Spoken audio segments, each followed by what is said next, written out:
दोस्तों तुसीं देखते पे अपना देश पंजाब टीवी ते मैं तुहाडा मेज़बान मुहम्मद नदीम करल। सब तो पहले अपने चैनल करो सबसक्राइब ते बैल आइकन दा बटन दबाओ कि मेरी हर आने वाली नवी वीडियो तुहाडे तक पहुंच सके। दोस्तों मुफ्तां दा बड़ा शुक्रगुजार हाँ, बड़ियां चाहतां दा शुक्रगुजार हाँ। मेरे पिछे एक गां नजर आ रही है। मेरे एक दोस्त जनाब चीमा साहब ने उन्होंने ये गां पसंद की सी।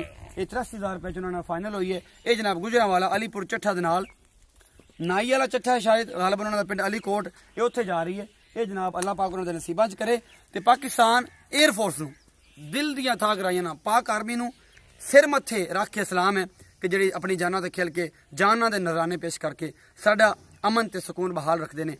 असीं उन्हां नूं दिल दियां था कराइयां नाल हर मुमकिन तावन दी यकीन दहानी साडी माल जान ते साडा सब कुछ पाक आर्मी ते पाकिस्तान तो निछावर। सारे दोस्तां नूं अपील आ हर मुमकिन तावन जिन्ना भी कोई कर सकता है पाक आर्मी नाल तावन रखो। तो असीं वो अखां विखाणियां ने इंडिया नूं कि जिहड़ियां अखां साडे वल निकलण असीं वो अखां कढ दईए, जिहड़ा हथ वधे असीं हथ वढ़ दईए। ये सारा कुछ पाक आर्मी दे नाल सलामां दे नाल। अपना बहुत सारा ख्याल रखिया जे। मिलदे हैं अगली वीडियो च। अल्लाह निगहबान।